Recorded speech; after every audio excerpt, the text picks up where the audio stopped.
Her laughter is something I will always remember. The laugh that made my heart skip a beat when we were younger was not the kind, melodic laughter I used to adore. Now, as she entered the front door following her business trip, this was different, sharp and reckless. "Hello, sweetie." Sarah spoke in a light, airy voice, as though she had been somewhere else than God knows, like a conference.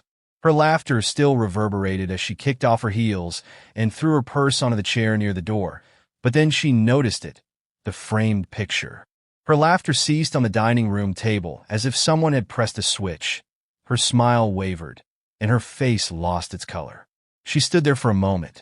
I was frozen, staring at the picture of her and me on our wedding day, her in that beautiful lace dress, me in my clean navy suit, and we both looked like we had won the lottery.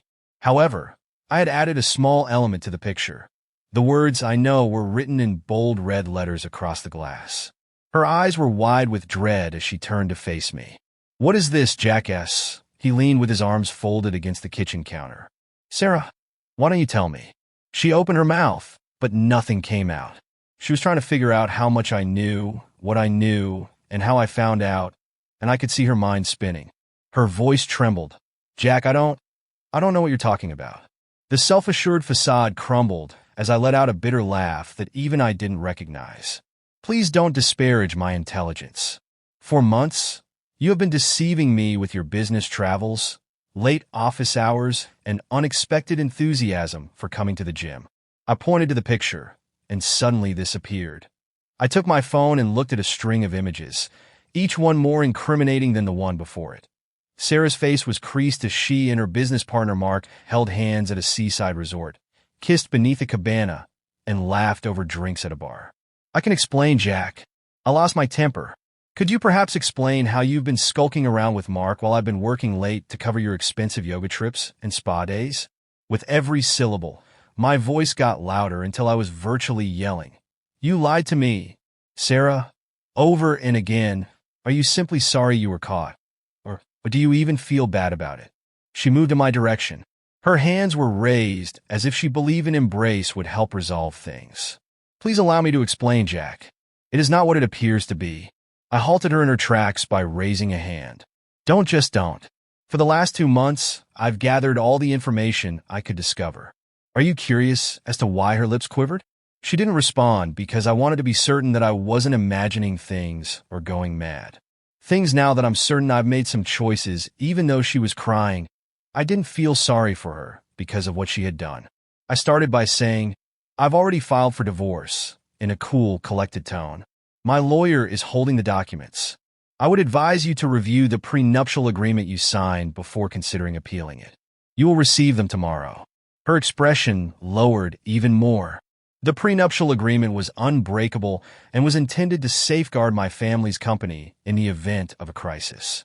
She would take what she contributed to the marriage with her. Not much more. "You don't have to do this, Jack," she said in a barely discernible whisper. I paid her no attention. "Second, I've told Mark's wife already." She was slapped across the face by it. She opened and closed her mouth, but nothing came out. I smiled bitterly and added, "Oh, don't worry." She was really sympathetic. She even shared some of her own pictures with me. "Did you honestly believe that everyone else was sneaking around?" She started crying, but I continued. "Oh no." Finally, I pulled a folder out of the drawer and stated, "I've put all of this together." I threw the folder with all of the text, images, and receipts to NIS onto the table. "This will go directly to your company's human resources department if you attempt to argue with me over this divorce. Let's see how well they handle 2 of their top managers having an affair on work time and dime." "See?" She put her head in her hands and collapsed into a chair. "I made a mistake, Jack, please. I cherish you." "Who?" My voice was hollow as I laughed once again. "Love? Do you call this that? You don't love me, Sarah. You love the life I created for you, with its stability, safety, and comfort, but you didn't show me any respect. You threw everything away for what? Enough to be honest. A cheap thrill?" She sobbed into her hands, but I felt merely a strange sensation of relief, as if a weight I wasn't even aware I was carrying had been removed. I didn't feel any ill will, anger, sadness, or sympathy. I grabbed my keys and added, I'll be staying at a hotel for the next few days. By the end of the week, I've already scheduled movers to come and pack your belongings. You must leave this house." Her tear-streaked face was a mask of despair as she peered up at me. "Please don't do this, Jack. We can seek counseling for this." I gave a headshake. "This is one of those things, Sarah, that can't be rectified." I approached the door and stopped, resting my hand on the handle. "Additionally, I canceled the credit card for the new purse you purchased during your business bus trip. Have fun telling the story that." Without saying another word, I walked out the door, her cries echoing behind me. I experienced a peculiar range of feelings as I drove away, including rage, betrayal, and anguish, but below it all was a sense of liberation. I had the opportunity to start over and find someone who would value me after spending years creating a life with someone who didn't. Mark's wife texted me the following morning when I woke up.